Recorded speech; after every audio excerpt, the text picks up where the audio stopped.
Good evening, friends. Welcome to Prog Monster. My name is Murph, and I am the host of this show, a show dedicated to progressive rock and other forms of rock music.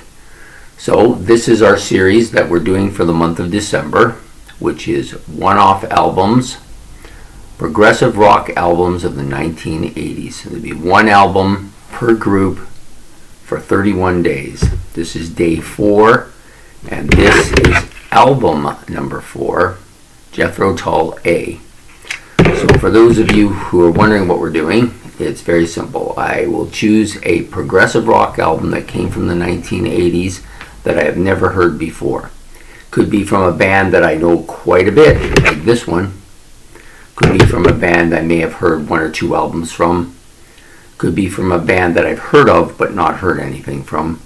Could also be a band that I don't know anything about nor heard anything from. So those are basically the 4 categories. There's a few groups that kind of are really close to the line on those things. I'm trying to pick progressive rock albums. Now, like most progressive rock albums, this album is no different. It has other elements of music in it as well, but I think it's progressive enough to do it. And you know, there's only one way to tell when you listen to it. But sometimes if I listen to an album that I think isn't progressive, even though it's been put in the progressive list, I'm just going to take it out, get rid of it, and replace it with another one. But this one I listen to, I think there's enough progressive elements for me to continue with here. So that's what we're doing. And so I'm just going to talk a bit about this album. So basically what I'm doing is I'm listening to the album once. Now, I tend to be a person that likes to listen to the album 2 or 3 times in the background and then actually sit down and listen to it. That way I absorb more and I'm able to give a better critiquing of it. But since this is only a one-off, I don't really have the time to be listening to an album all 30 albums 2 and 3 times. I'd never get this show done if we did it that way.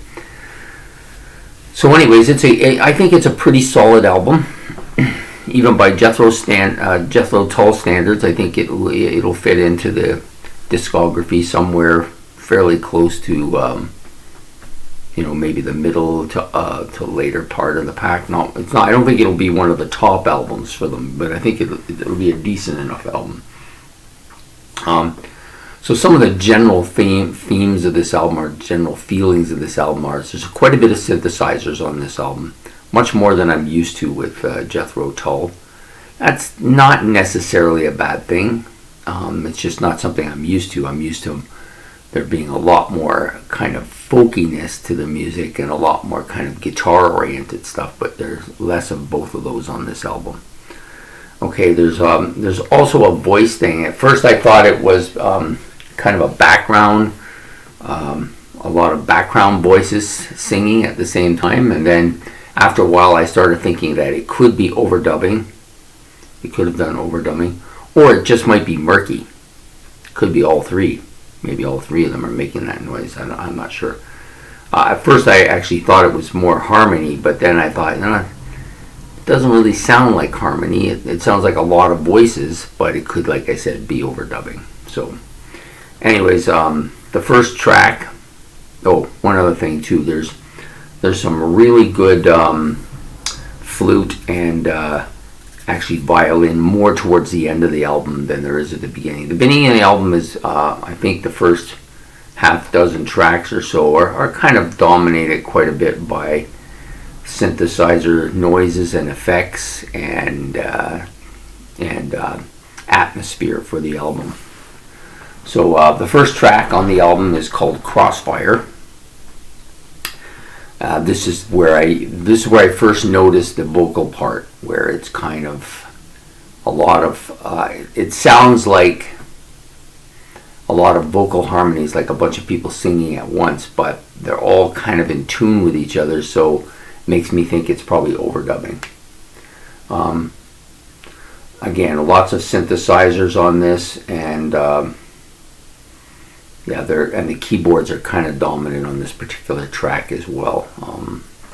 But not a bad track. I gave it like a mid-range number, like a 5 or something. The next song, Flinging Dale Flyer, Try to say that fast. Again, those harmony vocals, which aren't as good as they were on the first track, but aren't too bad. Some interesting keyboards on this, and then there's a piano that kind of mellows out the song towards the kind of middle to end of the song. It's a bit of a heavy track, not an overly heavy track, but pretty heavy. Then you get to Working John or Working Joe. That's the title track. That's the title of the song, anyways. Some acoustic guitar to start, and then the electric guitar join it, so you get the both of them going at the same time. I like that effect. I think it's one of the stronger tracks because of that. Some more of that harmony vocal seems to be on most of the tracks, I think, and the bass is more predominant on this song than it was on the first two tracks, anyways. I like this song. It's pretty good. It's a bit heavy, but not too heavy. Has its quiet parts too when the piano comes in. Sorry, that was on the last song. There's no piano. I didn't hear any piano here. It kind of mellows out towards the end though. Okay. So then we have the song Black Sunday. This is a different type of track. I think it's actually the longest track on the album. Yeah, it's about six minutes. Or I think it's 6 minutes. My eyesight's not so good. Let me check here.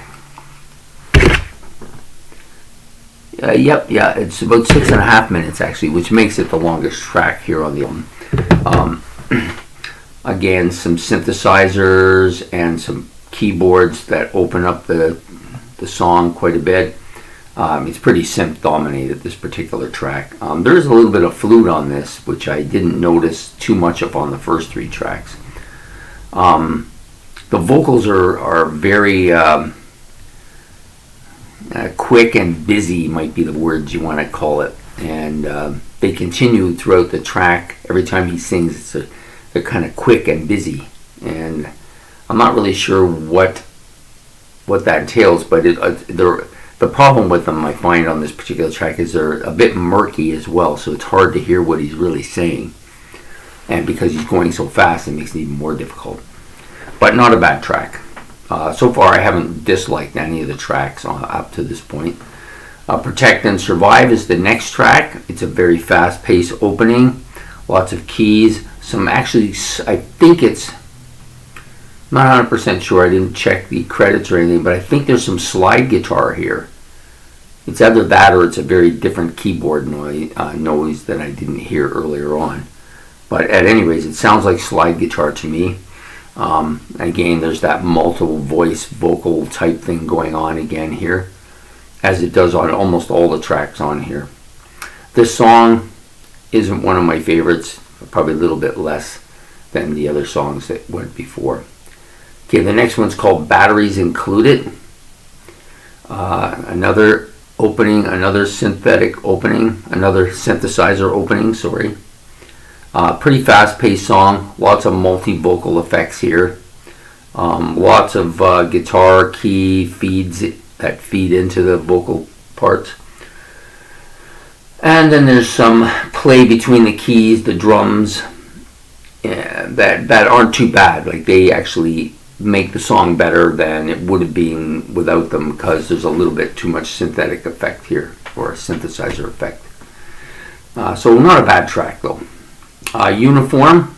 Okay, this one opens with a violin, which I really like, and then it changes to the flute. So the violin dominates part, and then the flute comes in and dominates. The guitar and the bass and the drums are in the background fills throughout the entire song, with the flute and the violin kind of prominent out in front. At least the flute is more on the back half. And the violin kind of is on the front half, but also does some parts on the back half too. So this is one of the songs I like a little bit more. It has a little bit more of a, I think it's a little more of a Jethro Tull feel to it. There's not as much synthesizer on it, which I like, you know. Okay, then we have 4WD, which I think four-wheel drive. I think that's what he's trying to say here. Low ratio. That's what the song is called. 4WD, low ratio. Drums are opening. There's some kind of really thick blue really thick and dominant flute here at the beginning as well. Some high patch guitar solo. What does that mean? Well, the guitar is played at a really high level, and they're playing it like a solo. It's not a common sound. I wish I had something else I could use to describe it. I can't think of anything offhand, but it's different. I like it though. Catchy kind of riff. The drums start this off and they end it off on an exit. And there's some piano in here as well. Not a bad track as well. Pretty decent track. So the next track is probably my favorite track on the album. I don't really think it's close. I think I give this about an 8. I might be willing to go a little higher, but pretty much I give it an 8. The only reason I don't think it gets a little bit higher is because there's no vocals. This is an instrumental track only. It's called The Pine Martin's Jig. Kind of an interesting title.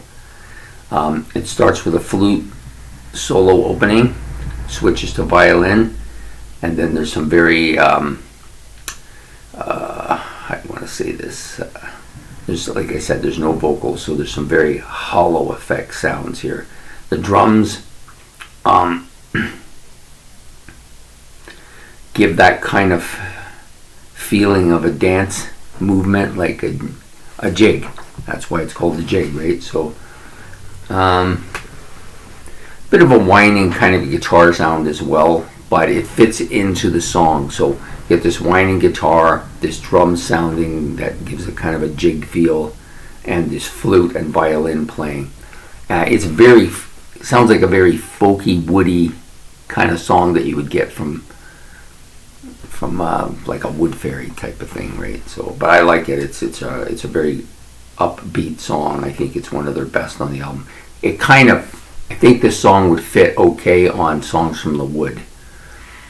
I like that album a lot because of all of those kind of noises and sounds you get. This song I think would fit in there fairly good. Okay, so the last track on the album is called Further On. Synthesizer opening again, joined by some nice piano and then some vocals. I think the mellow part, the part that makes it kind of mellow on the song, is the bass in the background. It kind of brings, if you want, kind of softens the song, I guess is what you might want to say. So the album overall, I would say, is a good album. It comes out in 1980, so it's right at the beginning of the 1980s, still having quite a bit of Jethro Tull's 70s sounds to it, at least the late 70s sounds, and but quite a bit more synthesizer than I have heard on Jethro Tull. Now there may be some on the late 70s stuff that I don't have. There's a couple albums that come out right at the end of the 70s that I don't own, so it may have started there, but clearly it's fairly dominant on this particular album. The album is just called A, but this is my album I chose for my progressive rock albums from the 1980s for day 4. I've been trying to space them out a little bit so that you get a little bit of well-known bands with bands that I may have some familiarity with bands that I have a little bbit of familiarity with, and then bands I have no familiarity at all. And then there's also, because I rewrote it and checked the albums out just a little bit closer to make sure I was on track. I had actually removed 3 albums from the list and replaced them with 3 different albums because I didn't think those albums really kind of fit into what I was trying to do here. And I did put at least one progressive heavy metal album, or is that what they call it? Progressive metal album. Progressive metal album. There's at least one going to be in here, and then I have 4 that are in. Or actually, I think it's.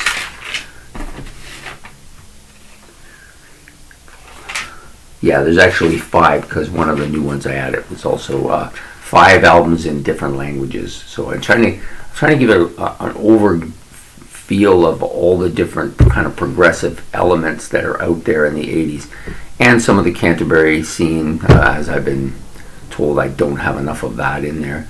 It's not that I don't have any in, it's just I haven't listened to it enough to do any kind of reviews on anything by it. So but I put a few albums from that era. I put some neo-progressive rock albums in there, so that we kind of have a little bit of everything. It's not going to be dominated by just bands I know. I've got 5 bands like this that fit into this kind of category that this one fits into. So, well, helps if I put it right side up, right? So, yeah, so there you go. There you have it. That's Jethro Tull's A. For day 4 of my favorite, of my, why do I want to say favorites? It's not. Of my progressive rock albums for the 1980s. And this one is a good one. I think it came out pretty good. I listened to it pretty well, and I enjoyed it. So if you like this video, please like and subscribe, as it's much appreciated. And we'll be back for day 5 for the next album in our progressive rock albums of the 1980s. So have a good night. Bye.